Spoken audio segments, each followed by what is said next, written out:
जय माता दी दोस्तों, कैसे हैं आप सबका हमारे चैनल पंडित ज्ञान में स्वागत है। गृह प्रवेश पूजा कैसे करें, आइए जान लेते हैं इसके बारे में। आपको बताते हैं कि नया घर लेते हैं तो मनुष्य के लिए अपना घर होना कोई भी सपने से कम नहीं होता। अपना घर यानी कि अपनी एक छोटी सी दुनिया जिसे हम अपने तरीके से सजाते हैं। पहली बार अपने घर में प्रवेश करने की खुशी कितनी होती है इसे सब समझ सकते हैं, महसूस कर सकते हैं, लेकिन बयां नहीं कर सकते हैं। कई बार अचानक आपको आपकी ये दुनिया रास नहीं आती, घर में कलेश होने लगते हैं और धीरे धीरे आपके सपने बिखरने लगते हैं। इसका एक मुख्य कारण हो सकता है कि आप अपने गृह प्रवेश के दौरान जाने अनजाने में वास्तु नियमों का पालन न किया हो। इसलिए आप धार्मिक हैं, शुभ अशुभ में विश्वास रखते हैं तो गृह प्रवेश से पहले पूजा जरूर कराएं। आपको आज मैं बताऊंगी गृह प्रवेश कितने तरीके के होते हैं और कैसे आप गृह प्रवेश कर सकते हैं। शास्त्रों के अनुसार गृह प्रवेश 3 प्रकार के बताए गए हैं: अपूर्व गृह प्रवेश, सपूर्व गृह प्रवेश और द्वंद्व गृह प्रवेश। जब पहली बार बनाए गए घर में प्रवेश किया जाता है तो अपूर्व गृह प्रवेश कहा जाता है। जब किसी कारण से व्यक्ति अपने परिवार सहित प्रवास पर रहता है और अपने घर को कुछ समय के लिए खाली छोड़ देता है, तब दोबारा वहां रहने के लिए जाते हैं तो उसे सपूर्व गृह प्रवेश कहते हैं।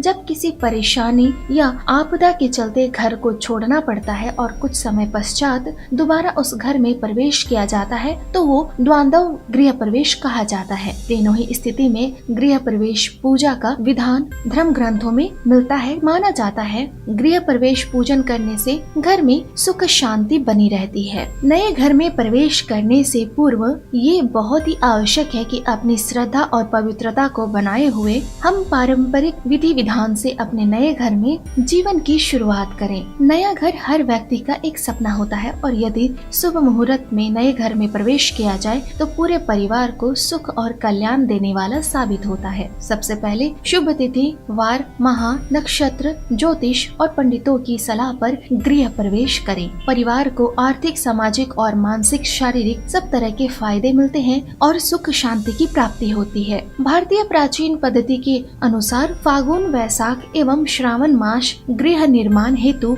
भूमि पूजन तथा शिलान्यास के लिए सर्वश्रेष्ठ मायने रखता है, जबकि माघ का महीना, ज्येष्ठ, भाद्रपद और माघशीर्ष के महीने मध्यम श्रेणी में आते हैं। ये भी ध्यान रखना चाहिए कि चैत्र, आषाढ़, अश्विन तथा कार्तिक मास में गृह प्रवेश का कार्य कदापि नहीं करना चाहिए। सबसे पहले गृह प्रवेश के लिए दिन, तिथि, वार एवं नक्षत्र को ध्यान में रखते हुए गृह प्रवेश की तिथि पंडित के साथ निकलवा लें, समय निकलवा लें। गृह प्रवेश के लिए शुभ मुहूर्त का ध्यान रखना बहुत ही जरूरी होता है। एक अच्छे ब्राह्मण की सहायता लें और जो विधि पूर्वक मंत्र उच्चारण कर गृह प्रवेश की पूजा को आपको संपूर्ण करा सके। सप्ताह के मंगलवार के दिन गृह प्रवेश नहीं किया जाता है, ये ध्यान रखें। विशेष परिस्थितियों में संडे और शनिवार के दिन भी गृह प्रवेश करना वर्जित माना जाता है। सप्ताह के बाकी दिनों में से किसी भी दिन गृह प्रवेश किया जा सकता है, अमावस्या व पूर्णिमा को छोड़कर। शुक्ल पक्ष के 2, 3, 5, 7, 10, 11 और 12 और 13 तिथियां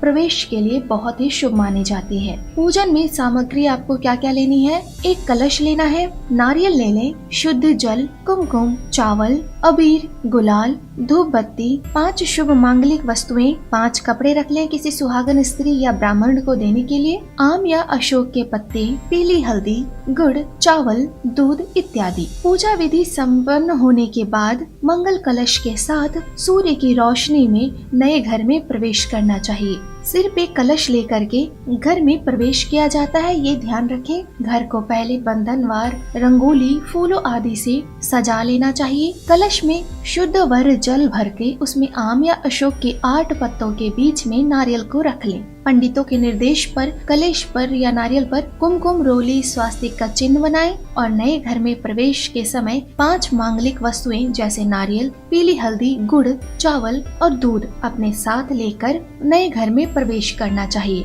भगवान गणेश जी की मूर्ति, अपने इष्ट देव की मूर्ति, शंख, श्री यंत्र को गृह प्रवेश वाले दिन घर में जरूर ले जाना चाहिए। मान्यता ऐसी है कि पुरुष पहले दाहिने पैर तथा स्त्री बायां पैर बढ़ाकर घर में प्रवेश करती है। कलश को सिर पे लेकर घर में प्रवेश करने के बाद गणपति का ध्यान करें और गणेश मंत्र के साथ घर के ईशान कोण, जहां उत्तर पूर्व दिशा मिलती है, north east corner of the house के मंदिर या घर में स्थापित कर दें। कलश को थोड़ी चावल रखकर उन पे स्थापित करना चाहिए। दक्षिणावर्ती शंख अगर आपके घर में हो तो आपको जरूर लेकर जाना है। मंगलवार की मंगल गीतों के साथ नए घर में प्रवेश करना चाहिए। इसके बाद रसोई घर में भी पूजा करनी चाहिए। चूल्हे, पानी रखने का स्थान, स्टोर रूम आदि में धूप दीपक के साथ कुमकुम, हल्दी, चावल आदि से पूजन करके स्वस्तिक का चिन्ह बनाएं। रसोई में पहले दिन गुड़ व हरी सब्जियां रखना शुभ माना जाता है। चूल्हे को जलाकर सबसे पहले उस पे दूध उफानना चाहिए और मीठा बनाकर और रोटी, किसी किसी के घर पे बनती है तो रोटी बनाकर और मीठा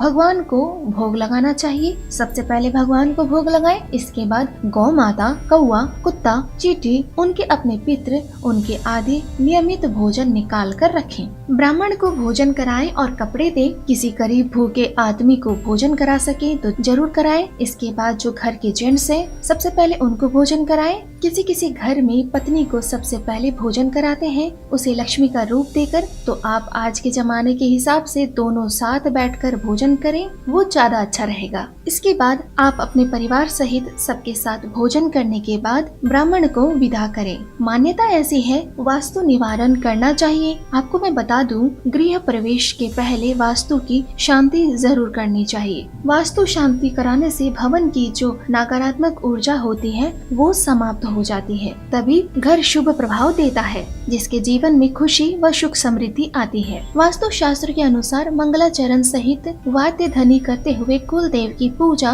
व बड़ों का सम्मान करके व ब्राह्मणों को प्रसन्न करके गृह प्रवेश करना चाहिए। जब भी नया घर लेते हैं तो सबसे पहले वास्तु दोष देख लेते हैं, कुछ ना हो। अगर वास्तु दोष होता है तो सबसे पहले वास्तु शांति करा लें, जिससे घर में सुख शांति बनी रहे। वास्तु का अर्थ तो आपको पता ही है कि मनुष्य और भगवान के साथ रहने का स्थान, इसको हम वास्तु कहते हैं। वास्तु शास्त्र मुख्य तत्वों के द्वारा निःशुल्क आने वाले लाभ प्राप्त करने में मदद करता है। 5 मुख्य तत्व होते हैं: आकाश, पृथ्वी, जल, अग्नि और वायु। वास्तु शांति के लिए शुभ दिन आपको मैं बता दूं, सोमवार, बुधवार, गुरुवार और शुक्रवार है। शुभ तिथि है शुक्ल पक्ष की द्वितीय, तृतीय, पंचमी, सप्तमी, दशमी, एकादशी, द्वादशी और त्रयोदशी। शुभ नक्षत्र है अश्विनी, पुनर्वसु, पुष्य, हस्त, उत्सव फागुनी, उत्तराषाढ़, उत्तरा भाद्रपद, रोहिणी, रेवती, श्रवण, धनिष्ठता, शतभिषा, स्वाति, अनुराधा एवं मथा। अन्य विचार कर लेना चाहिए, जैसे भद्रा है कि नहीं है, लग्न शुद्धि, चंद्र बल आदि का।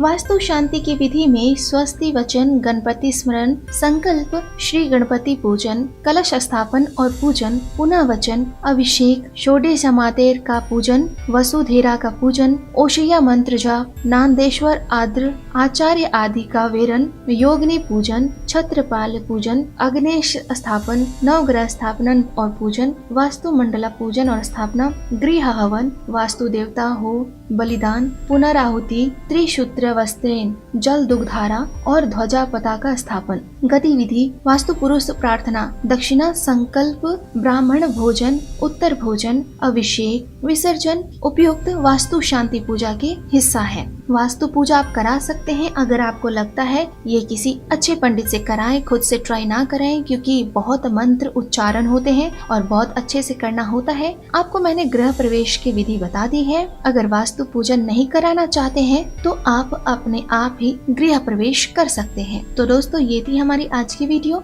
उम्मीद करती हूँ दोस्तों कि आपको हमारी ये वीडियो पसंद आई होगी। अगर आपको हमारी ये वीडियो पसंद आई है तो प्लीज लाइक करें, कमेंट करें। अगर आप हमसे कुछ पूछना चाहते हैं या फिर आप किसी समस्या का समाधान चाहते हैं तो आप हमें कमेंट बॉक्स पर कमेंट कर सकते हैं। दोस्तों, हमारे चैनल पंडित ज्ञान को सब्सक्राइब करना ना भूलें। जय माता दी।